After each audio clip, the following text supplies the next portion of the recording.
السلام علیکم اللہ وبرکاتہ۔ الحمدللہ رب العالمین، والصلاة والسلام علی رسولہ الامین نبینا محمد وعلی آلہ واصحابہ اجمعین، اما بعد۔ گزشتہ درس میں آپ حضرات کے سامنے حضرت ابو ہریرہ رضی اللہ تعالیٰ عنہ کی ایک حدیث پر بات چل رہی تھی، جس کے اندر اللہ کے نبی صلی اللہ علیہ وسلم نے ایک مسلمان کے دوسرے مسلمان پر کیا کیا حقوق ہوتے ہیں آپ نے ان چیزوں کی وضاحت کی۔ اس حدیث کے اندر اللہ کے نبی صلی اللہ علیہ وسلم نے ایک مسلمان کے دوسرے مسلمان پر 5 حقوق ہوتے ہیں، جن میں سے 2 حقوق کا تذکرہ آپ کے سامنے کیا گیا۔ پہلا حق ایک مسلمان کا دوسرے مسلمان پر جو بنتا ہے وہ یہ ہے کہ جب بھی کوئی مسلمان سلام کرے تو اس کا جواب دے۔ دوسرا حق یہ بنتا ہے کہ کوئی مسلمان اگر بیمار ہو تو اس کی مزاج پرسی کرے، مریض کی عیادت کرے۔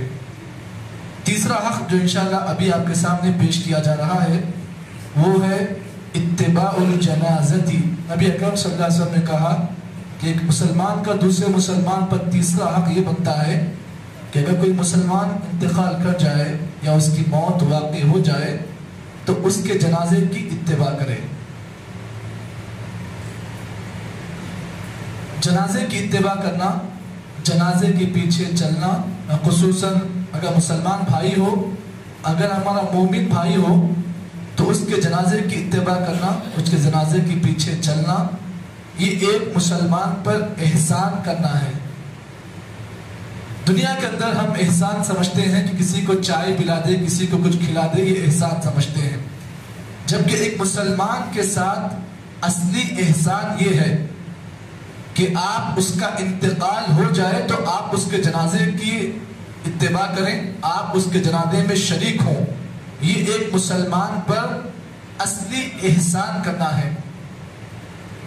اور اس بات کو بھی جان لیں، یہ اتنا بڑا ثواب ہے کہ کوئی مسلمان کسی مسلمان کے جنازے میں شریک ہوتا ہے، یقین مانیے اتنا بڑا ثواب ہے کہ حضرت عبداللہ بن عمر رضی اللہ تعالیٰ عنہما جیسے صحابی نے، جو اللہ کے نبی صلی اللہ علیہ وسلم کی سنتوں کی اتباع کرنے والا یہ واحد صحابی ہے، جہاں پر نبی کی سنت کی بات آتی تو نمبر 1 پر جو صحابی ہے وہ حضرت عبداللہ بن عمر ہے۔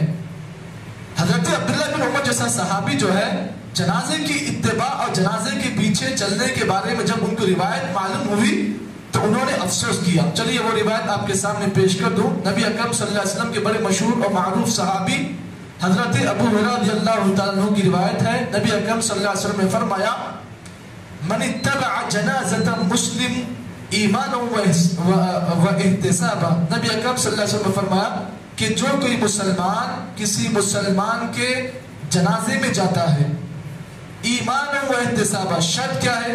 2 چیزیں ہونی چاہیے۔ پہلی چیز ایمان اور دوسری چیز ثواب کی امید۔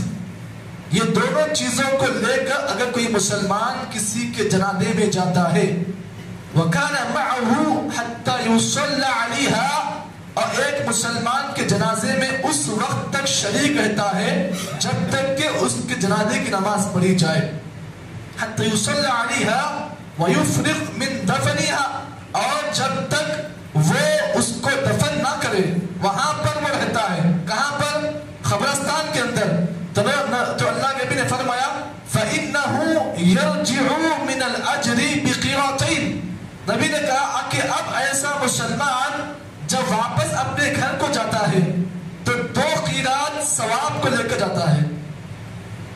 جب جاتا ہے تو خالی ہاتھ جاتا ہے، لیکن جب واپس اپنے گھر کو لوٹ کر آتا ہے تو 2 قیرات ثواب اپنے ساتھ لے کر آتا ہے۔ چلیے خیرات کا مطلب آپ کو بتا دوں، عربی زبان میں خیرات کہتے ہیں خاف یا را الف تو، خیرات کہتے ہیں۔ نبی اکرم صلی اللہ علیہ وسلم نے خیرات کی وضاحت میں آپ نے کہا مثل قیرات واحد کمثل جبل احد۔ نبی نے کہا ایک قیرات کا ثواب احد پہاڑ کے برابر ہے، اور احد پہاڑ یہ جو ہے مدینے سے 5 کلومیٹر کے فاصلے پر ہے، جو مدینے کے شمال میں پڑتا ہے۔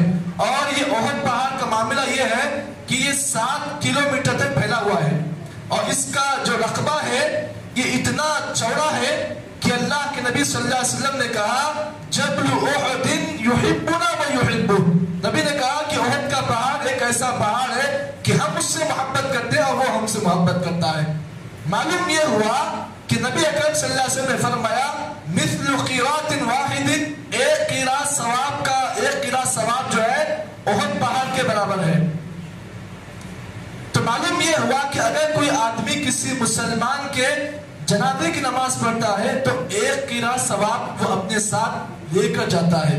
اب کوئی مسلمان کسی مسلمان کی جنازے کی نماز بھی پڑھ رہا ہے اور ساتھ میں اس کی تدفین میں شامل ہو رہا ہے، تو پھر اللہ کے نبی نے کہا اسے ایک اور قیرات ثواب ملتا ہے۔ کیوں؟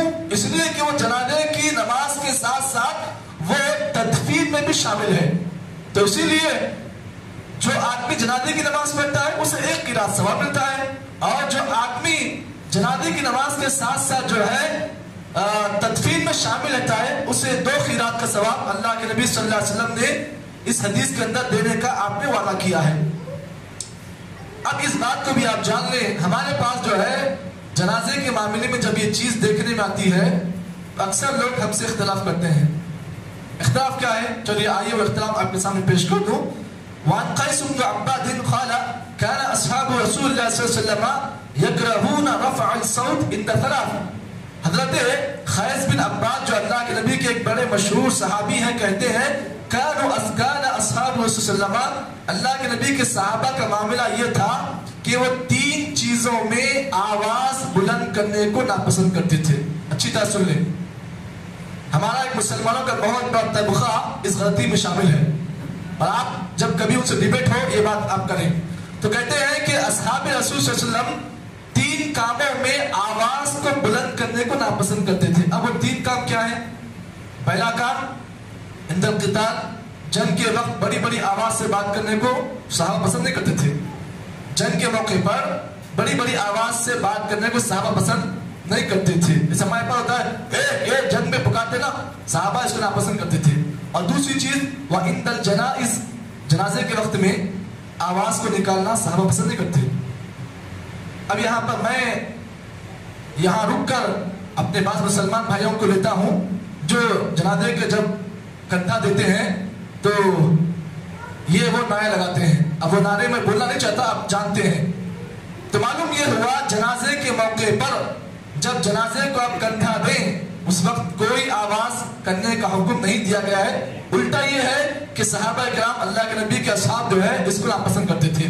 تیسری چیز وعند الذکر، ذکر کے موقع پر بڑی بڑی آواز سے بات کرنا، اللہ اللہ اللہ، یہ جو نعرے ہیں یہ صحابہ پسند نہیں کرتے تھے۔ معلوم یہ ہوا یہ جو اللہ کے نبی صلی اللہ علیہ وسلم کی جو حدیث ہے اس سے یہ دلیل ملی کہ یہ 3 چیزیں ایسی ہیں جس میں آواز بلند کرنا صحابہ پسند نہیں کرتے تھے۔ اب یہاں پر اس بات کو بھی آپ جان لیں کہ بعض لوگ ایسے بھی ہیں جو مسلمانوں کے جب جنازے میں جاتے ہیں، قبرستان جاتے ہیں، میں نے اپنے کئی سارے مسلمان بھائیوں کو دیکھا ہے قبرستان میں جو ہے ہنستے ہیں، کھٹی کھانا کرتے ہیں، یا پھر جنازے میں قبرستان میں جو ہے من گھڑت ایسی ویسی باتیں کرتے ہیں، یا پھر من چلی باتیں کرتے ہیں۔